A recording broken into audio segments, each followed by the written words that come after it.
kewibawaan seorang mahasiswa itu bisa dilihat dari seberapa banyak buku yang dia baca, seberapa banyak teori yang dia bisa ucapkan di dalam forum-forum terbuka. Kembali ke pertanyaan tadi, adakah harapan kita? Gitu. Pemimpin-pemimpin yang disebut tadi, selama pola kekuasaan itu seperti sekarang, dengan posisi oligarki yang sangat kuat, saya pesimis. Mau Anies Baswedan kayak mau Ganjar Pranowo kayak mau Prabowo kayak, yang di belakangnya kita tahu, Pak. Iya, pemodal Siapa semua ya. yang mengendorse mereka ini selama bacaan rendah, subsidi pengetahuan itu kurang, ya nggak bisa kita optimis itu. Tuan Romai, bicara santai. Kalau di podcast sebelumnya, itu saya bicara dengan aktivis yang masuk politik. Nah, yang menarik hari ini, saya mau bicara santai dengan seorang aktivis, ngajar di kampus. Ya, kayaknya memproduksi aktivis nih di kampus nih kerjaannya. Saya sedang bersama dengan Bang Is, Ketua Pemuda Muhammadiyah Kota Mataram. Sore, Bang. Sore. Sehat, Bang ya? Alhamdulillah. Nah, terima kasih nih sudah diundang di podcastnya Yusril ini. Luar biasa. Bang. Jadi, podcast ini, Bang, memang ruang untuk aktivis. Ya, katanya memang aktivis itu butuh ruang yang begini. Nah, benar. Paling tidak suaranya akan lebih luas didengar. Benar. Daripada dengan hanya megafon yang hanya dilihat oleh segelintir orang. Tapi kalau dia masuk dalam ruang digital, itu justru lebih luas efek. Ya. Dan orang akan melihat dan menilai. Kira-kira gitu. Efek dominonya lebih gede, Bang ya. Betul. Jadi selain aktivis itu harus berjuang di jalan raya, mereka juga harus berjuang melalui media sosial. Karena itulah podcast Bicara Santai ini muncul. Karena masalah-masalah yang terjadi di bangsa kita nih. Nah, kan sekarang ini kan arus politik nasional lagi dibuka. Nah, ini yang mau saya bicarain nih sama aktivis. Mantap ini. Kalau kemarin aktivis masuk politik, saya bicarain masa depan Indonesia dari perspektif seorang politisi. Teman-teman ya banyak yang request bahwa gimana sih pandangan seorang aktivis tentang masa depan politik Indonesia. Siap, Bang, kita bongkar itu, Bang? Mantap. Kita lihat kiri kanannya. Siap. Sekarang, Bang, kesibukan apa, Bang? Kesibukan sekarang ngajar ya. Ngajar di Fakultas Ilmu Sosial dan Politik. Kebetulan ini ya. Tapi jurusan saya bukan politik. Iya. Tapi saya belajar politik itu di jalan. Baik. Di forum-forum aktivis. Kebetulan saya dulu di Ikatan Mahasiswa Muhammadiyah, lalu naik level di Pemuda Muhammadiyah. Jadi sampai detik ini masih mengurus tentang dinamika pergerakan, aktivis, dan dinamika kebangsaan. Kita mau bicara tentang kapasitas kepemimpinan politik di masa depan nih, Bang. Nah, seorang aktivis ini kan pasti pernah melewati dinamika. Melewati proses ya, baik jalan raya maupun forum-forum intelektual. Dari kelompok bawah sampai kelompok elit lah. Iya. Sudah melihat bagaimana aktivis dulu yang ngekos aja susah gitu, sekarang naik mobil, nongkrongnya sudah beda gitu kan. Iya. Dan akhirnya sampai sekarang. Akhirnya sekarang saya mengajar dan melihat juga dinamika aktivis ini gitu kan. Yang dulu saya di posisi itu dan sekarang saya sebagai orang yang mendidik mereka dan melihat mereka dalam dunia pergerakan ini seperti apa. Iya. Berarti nggak salah saya memulai pembicaraan tadi dengan bahasa bahwa seorang aktivis ngajar di kampus memproduksi aktivis lagi. Kira-kira begitu, Bang ya? Iya, betul. Ya, karena kan namanya dosen, ya pasti dunia akademik itu selalu bicara tentang pengabdian, pendidikan, dan juga bicara tentang human sosialnya, bagaimana relasi mahasiswa dengan masyarakat. Karena mahasiswa ini kan tidak hanya bicara tentang dirinya, tapi dia harus bicara juga tentang kepentingan yang melampaui dirinya, yaitu masyarakat. Makanya dia naik kelas gitu. Benar. Nah, kan saya di ruang itu sehingga ya sangat tepat ketika kita bahas tentang bagaimana resistensi pemuda sekarang dan masa depan Indonesia. Cocok ya. Nah, ini yang mau kita lihat nih, di mana letak mahasiswa, anak muda pada masa depan Indonesia. Kita tahu, Bang, kampus ini kan tempat untuk memproduksi pikiran. Kira-kira begitu. Nah, pikiran ini harus diproduksi di kampus. Didorong lah ya. Salah satu tugasnya Abang Da juga untuk memproduksi aktivis tadi. Tapi akhirnya kampus sekarang, Bang, banyak sekali dibatasi daya kritisnya mahasiswa. Nah, gimana kita bisa optimis, Bang, untuk melihat kapasitas kepemimpinan di masa depan kalau aktivis ya, mereka yang terbiasa berdinamika itu dibatasi di kampus, Bang? Ya, justru saya itu punya cara pandang yang berbeda dengan Yusril. Iya. Banyak orang melihat bahwa ruang gerakan mahasiswa dipersempit. Justru yang saya lihat sebagai pengajar, ini kacamata pengajar ya. Ya, boleh. Justru saya melihat bahwa ada nilai dinamika yang terdistorsi dari semangat bermahasiswa ini. Iya. Mahasiswa cenderung sekarang elitis, mahasiswa cenderung sekarang eksklusif. Baik. Retorika dan diskurs itu justru terjadi di tempat-tempat mewah. Dan bisa dilihat, ini pertanyaan kritis saya. Iya, Justru untuk mengadakan kegiatan yang berbau kritikan terhadap kekuasaan misalnya, itu kadang mahasiswa kelompok pemuda tertentu, Iya. justru dia minta disponsori. Coba ditanyalah, kalau ada diskusi terbuka di kafe, tanyakan siapa yang mensponsori kegiatan ini. Oke. Akhirnya saya bertanya, berarti untuk membangun kritis saja kita harus disubsidi gitu.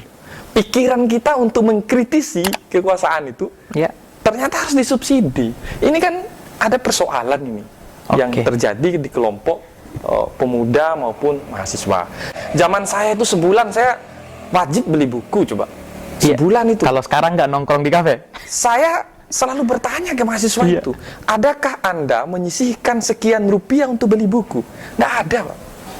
Iya, iya. Adakah Anda yang membaca buku 1 jam sehari, 2 jam sehari, 3 jam sehari, 6 jam sehari yang katanya dalam riset itu idealnya kita membaca itu 6 jam sehari. Itu nggak ada.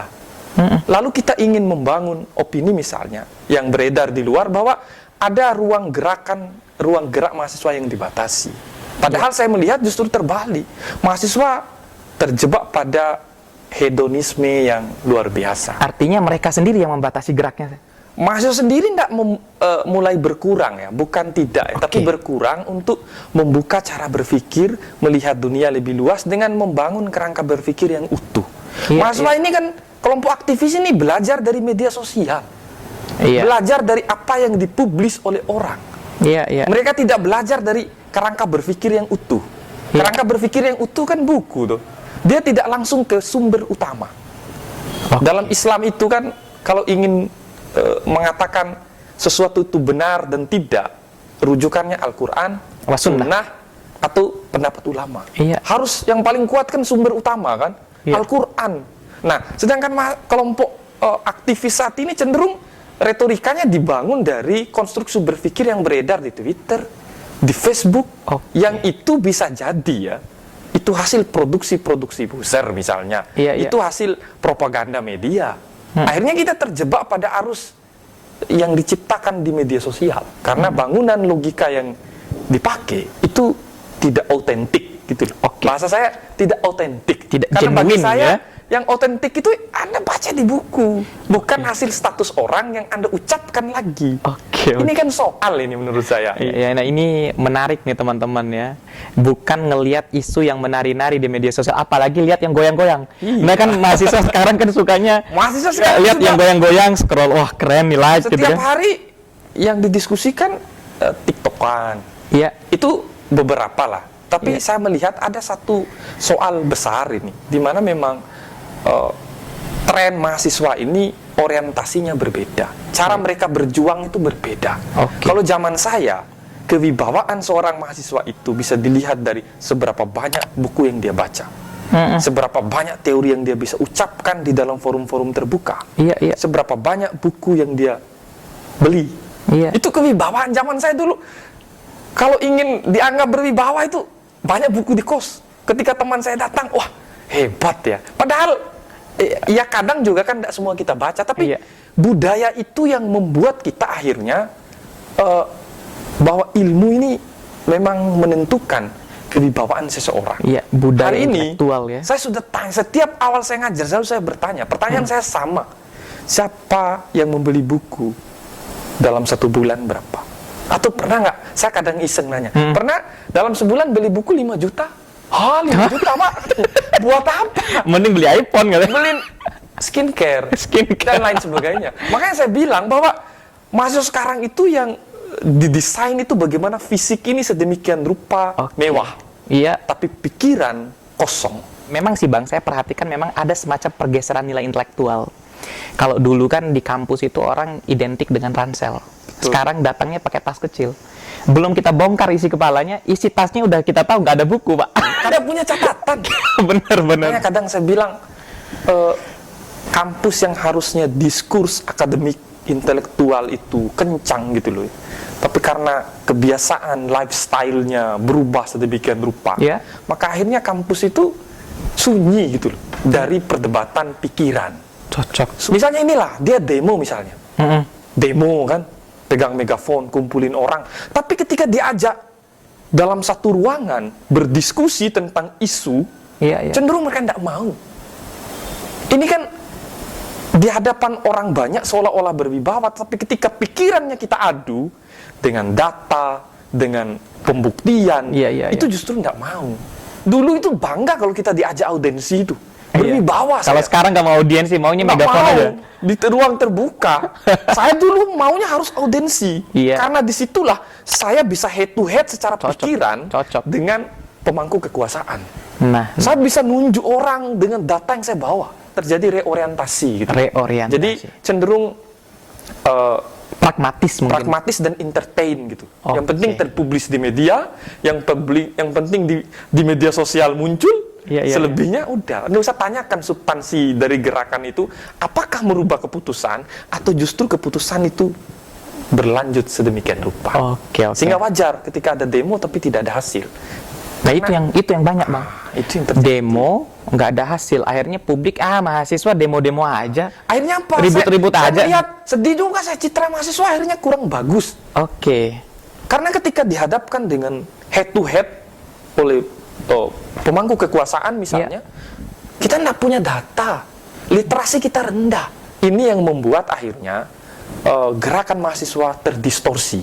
Ya. Siapa yang mendistorsi? Oleh kebiasaan baru yang tadi pragmatis, hedon, eksklusif. Nah ini Bang, kita agak bergeser sedikit pembicaraan. Dunia aktivis sudah nih. Berarti kalau saya simpulin dari pembicaraan kita dari tadi, justru mahasiswa dunia aktivis itu digerogoti oleh dirinya sendiri.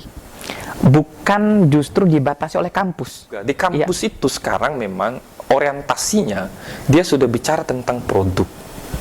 Ya aktivis juga nggak boleh kalah dong kalau ditanya prestasi Anda apa. Masa kita sebut prestasi saya demo. Nah apalagi orientasi pendidikan kita memang bergeser pada orientasi yang outputnya ada. Apa outputnya? Sehingga mahasiswa juga diarahkan juga untuk berprestasi secara akademik. Oke. Itu juga digenjot karena dia punya efek terhadap kualitas pendidikan dan daya saing perguruan tinggi di kancah nasional maupun lokal. Regional. Sebelum kita lanjut Bang, pokoknya kita harus juga menikmati satu produk Bang. Mantap. Ini di hadapan saya ini sudah ada roti yang menarik kayaknya ini. Iya. Dari tadi saya lihat, oh ini kok kayaknya penasaran juga ini. Tapi belum ditawarin. Ini udah Bang. Kali Ini, aja Bang. nanti bisa kita bawa ke umat gitu. Nah, itu Bisa sepakat. dipasarkan ke mahasiswa. Kebetulan di kampus ini juga kan ada kantin. Bisa nanti. Nah, tapi kita coba dulu. Enggak, kita coba dulu Kalau Bang. saya bilang bagus sebelum saya coba, mitos ini. Ini roti gembong Mandalika Bang. Oh, mantap. Iya, tapi Bang. Tapi. Nah, Saya coba ya. Bisa Bang, coba. Nah, kira-kira gimana rasanya Bang? Ini mantap ini. Enak, Bang, Nggak ya? kalah juga dengan roti-roti yang punya merek terkenal itulah. Iya, Ini iya. produk lokal ini ya. Produk lokal ini oleh-oleh khas Lombok ya dari roti gembong Mandalika. Nah teman-teman kalau di podcast Bicara Santai mau pesan roti seperti ini saya cantumin nanti kontak personnya di video ini. Enak ini. Enak banget ya. Betul. Jadi roti gembong Mandalika ini dua kelebihan ya Tapi Bang. boleh saya habiskan ini? Boleh Bang, sikat. Jangan Iya. sekarang ya. Iya nanti setelah video Bang. Jadi kelebihan dari roti gembong ini Bang ada dua. Pertama dia lembut, yang kedua lumer Bang. Jadi saya senang ini manisnya pas ini. Gitu Karena Bang. saya nggak terlalu suka yang terlalu manis. Oke. Ini pas ini. Pas ya. Bisa. Siap. Bisa lah nanti. Ini roti Bang kalau udah cicip sekali ketagihannya seumur hidup. Bisa ini. Nanti setelah ini Nanti Abang harus ditaruh di ruangan saya. oh siap. Pasti itu. Memang ya produk-produk lokal ini kan harus dimunculkan. Jangan Benar. kalah. Ini kan nggak kalah lah dengan roti O apa segala itu kan benar. ini bagus lah. Bener, enak banget ini Bang. Jadi teman-teman kalau datang ke Lombok, ya roti gembong Mandalika ini bisa jadi oleh-oleh teman-teman. Recommended banget. Teman-teman aktivis, kalau lagi diskusi kayak gini Bang, Boleh itu. roti gembong Mandalika tuh enak. Menarik ini. Jadi ya kalau saya sih support karena memang Yang namanya produk UMKM, jangan-jangan yang punya anak muda ini. Anak muda banget, Nah, Bang. itulah, ini yang kita harus support.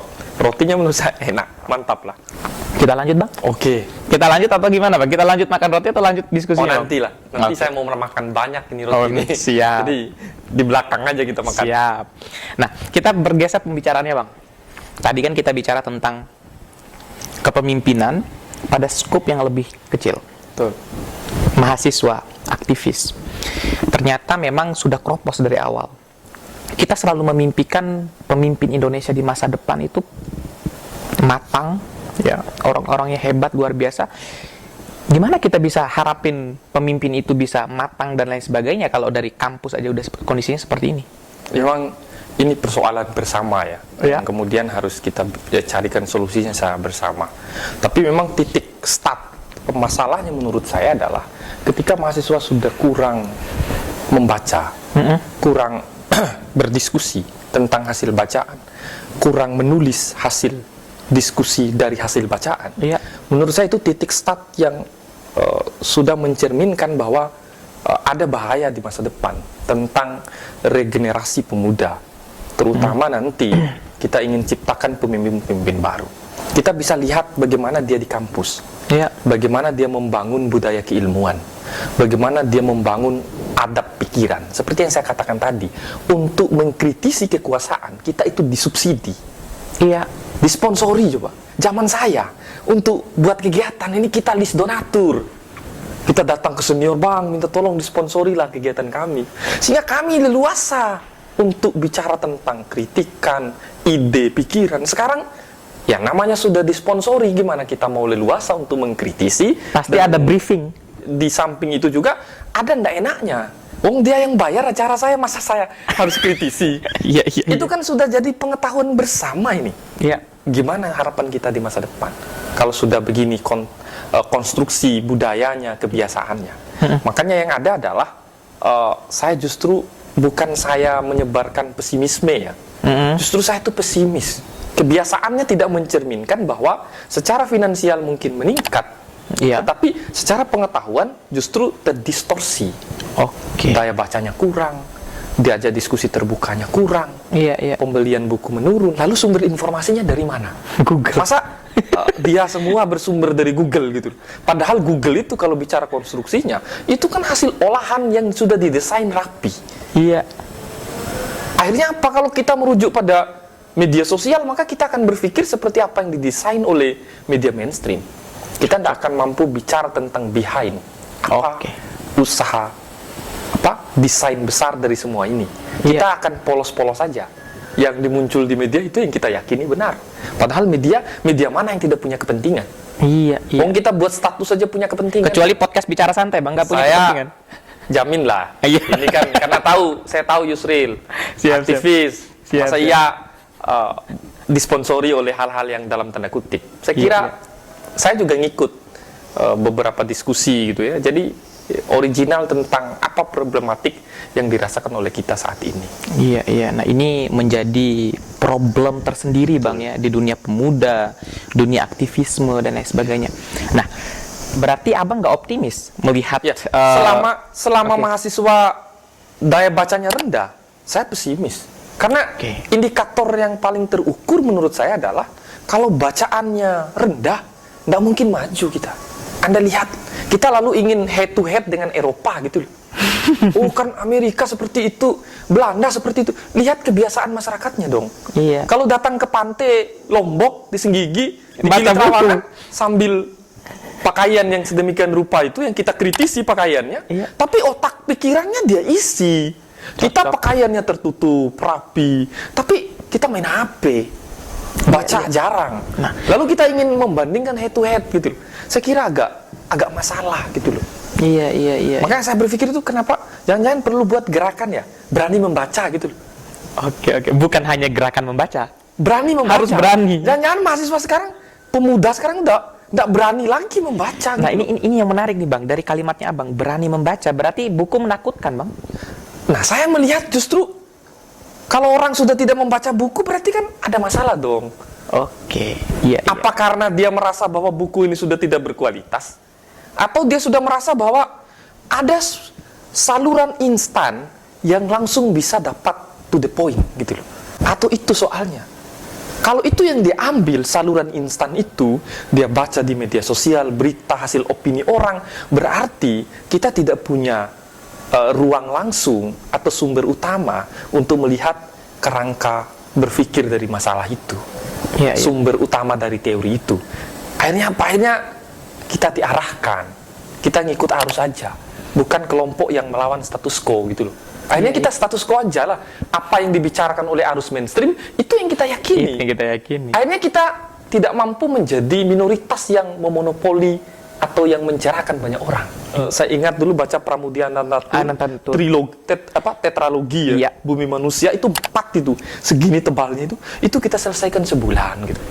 Iya, Lalu iya. kita tulis, lalu kita diskusikan. Coba sekarang mungkin buku itu aja nggak tahu. Padahal menurut saya itu buku wajib. Oh, itu Yang wajib mahasiswa itu. harus tahu. Kalau mahasiswa itu wajib. Pesimis saya tuh seperti itu ya. Iya, Selama bacaan rendah, subsidi pengetahuan itu kurang, ya nggak bisa kita optimis itu. Oke, oke.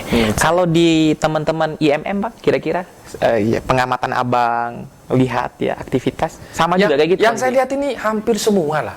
Saya Termasuk ngisi di lah, IMM juga? Ngisi di IMM, ngisi di organisasi Oke, lain oke, juga. Jadi memang ini problematik menyeluruh ini. Berarti ini kritik autokritik Bang. Iya, ini bukan hanya di satu organisasi nih. Mungkin ada tapi minoritas betul dia. Nah iya. Kalau saya sih Bang, saya pribadi Bang ya, nggak heran saya kenapa tradisi membaca ini menurun. Karena ya pemimpin nomor 1 kita aja, sebut aja misalkan presiden kita sukanya baca komik gitu kan. Iya. Gitu. Ya jangan heran kalau aktivis, mahasiswa yang nggak baca buku gitu kan. Kecuali memang pemimpin-pemimpin kita memang punya tradisi membaca. Betul. Beda dulu misalkan kayak founding parents kita dulu. Bung Karno, Muhammad Hatta, Nasir dan sebagainya. Itu kan bacaannya Pak luar biasa. Kalau sekarang kan nggak ada bacaan, tapi yang penting viral aja dulu. Yang gitu penting di media sosial muncul setiap hari post, nulis statusnya itu kelas intelektual banget dia kalau nulis status gitu. Iya. Tapi coba ajak diskusi. Itu status itu dikopas dari mana itu? Ada satu poin yang menurut saya juga penting nih. Ketika kita bicara tentang kepemimpinan, bicara tentang politik Indonesia. Sekarang kan keran politik mulai dibuka nih Bang. Betul. Banyak yang muncul Bang. Ada misalkan Ganjar Pranowo, Anies Baswedan, AHY, Prabowo, terus kemudian Erlangga Hartarto dan sebagainya. Dari sekian nama itu Bang, ya, kemudian kita komparasikan dengan pembicaraan kita bahwa harus ada semangat membaca. Orang-orang ini yang tadi saya sebutkan Bang, mencerminkan itu nggak Bang? Kan ini Ya. kan mau nggak mau mereka yang akan memimpin Kalau Indonesia. bicara Bang. politik nasional, saya kira harus dilihat lebih eksplisit lagi Oke. bagaimana bangunan politik nasional kita. Iya. Saya melihat bahwa memang dulu ketika reformasi kita berharap demokrasi kita bagus. Oke. Kelompok-kelompok masyarakat, kelompok-kelompok anak muda saat itu bisa mewarnai dan bisa menciptakan sejarah baru dan menentukan arah baru Indonesia. Iya. Ternyata yang terjadi hari ini justru dikuasai oleh oligarki. Oke. Oligarki ini kan kumpulan orang-orang yang punya kuasa materi, Iya. yang ingin mengatur banyak orang, dan dia memutar kekuasaan itu dan distribusi kekuasaan itu pada kelompok mereka. Kelompok mereka. Dan ini terjadi. Saya teringat Aristoteles itu bilang bahwa oligarki itu adalah manifestasi pemerintahan yang buruk. Pertanyaannya sekarang, siapa yang Anda sebut tadi yang di belakangnya bukan pemodal? Pemodal semua. Akhirnya apa? Coba lihat juga lah. Anggota DPR kita setengahnya itu latar belakangnya itu adalah pengusaha. Pengusaha. Sehingga wajar kalau aturan yang dibuat itu untuk memperkuat posisi oligarki tadi. Kembali ke pertanyaan tadi, adakah harapan kita? Gitu loh. Pemimpin-pemimpin yang disebut tadi, selama pola kekuasaan itu seperti sekarang dengan posisi oligarki yang sangat kuat, saya pesimis. Mau Anies Baswedan kayak mau Ganjar Pranowo kayak mau Prabowo kayak, yang di belakangnya kita tahu, Pak. Iya, pemodal Siapa semua ya. yang mengendorse mereka ini? Oh iya. Susah. Ini sih seru nih. Tapi sebenarnya ini bisa dikanter sebenarnya. Iya. Kelompok pemuda yang kita anggap sebagai kelompok yang masih menjaga idealisme. Tan Malaka kan bilang idealisme ini kan kemewahan yang tiada tara lah. Tiada tara. Kalau idealisme ini kita masih jaga, masih berharap kita di masa depan itu. Kalau pemuda itu kita tidak desain sekarang, maka kecil kemungkinan kita itu bicara maju di masa depan. Kita akan seperti ini terus. Oke. Hatta kan pernah bilang bahwa kunci kemajuan bangsa itu adalah dari bagaimana cara kita mendesain anak muda. Makanya Soekarno itu tahu. Dia kirim anak muda Indonesia ke sekolah ke luar negeri. Ke luar negeri. Pulang bangun Indonesia. Iya. Pulang dengan Bung Hatta itu pulang ke Indonesia bawa buku berkoper-koper. Kita pulang bawa baju yang banyak, bukan buku. Ada cerita nih Bang, temanku kemarin pergi ke Polandia. Program beasiswa. Iya. Pulangnya saya nanya, "Kamu bawa buku apa dari Polandia?" "Oh, nggak ada, bukunya disimpan di sana semua," katanya. "Oh, sialan, kamu harus bawa buku dong, biar ada transfer of knowledge, ya kan? Iya. Transfer intelektual kan." Justru baju yang banyak. Yang dibawa pos-pos foto terbaik pada masa dia kuliah. Yang itu tidak mensubsidi pikiran kita semua. Itu hanya entertain dan fashionable saja kan. Itu yang terjadi. Makanya saya agak pesimis juga sebenarnya. Di satu sisi kekuasaan negeri ini yang kita harapkan kita ingin ambil alih, tapi di satu sisi pola di kelompok low class ini, kelompok aktivis yang kita anggap idealismenya masih dijaga, punya kebiasaan yang menurut saya sangat tidak menjamin kita maju di masa depan.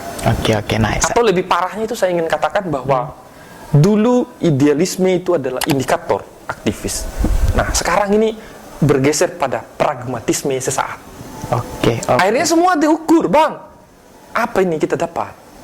Iya, cocok. Berapa ini harganya? Jadi di level mahasiswa sudah bicara transaksional. Lalu apa yang kita harapkan ke depan? Harusnya di level aktivis itu pikiran yang diadu. Saya dapat pikiran apa ini? Oke. Sehingga itulah yang akan sustainable di masa depan. Akhirnya apa? Ini sekarang apa yang tidak bisa kita bayar, Pak? Kalau punya uang, semua kita bisa bayar. Bukan hanya aktivis.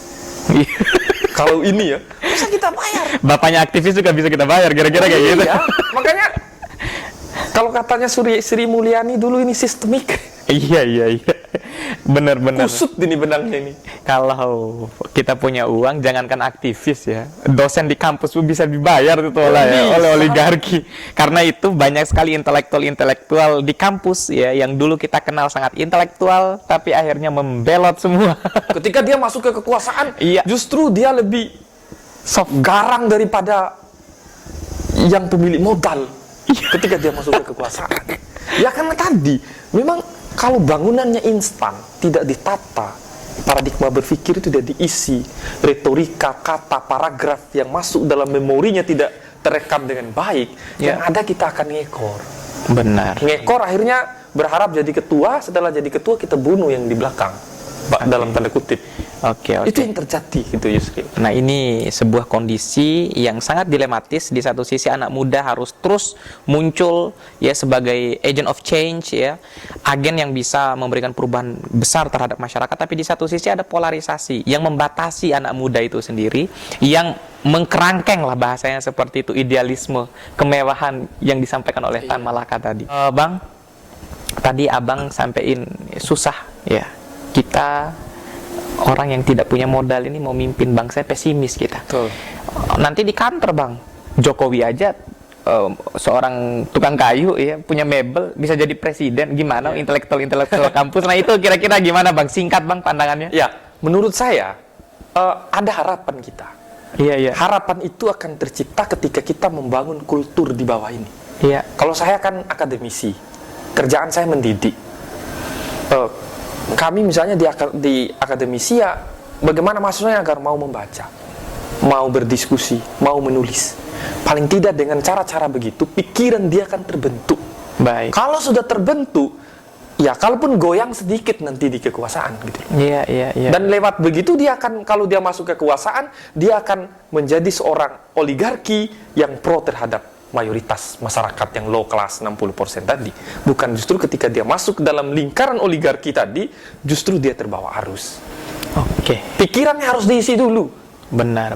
Kalau itu sudah diisi, saya kira kita akan berwibawa gitu.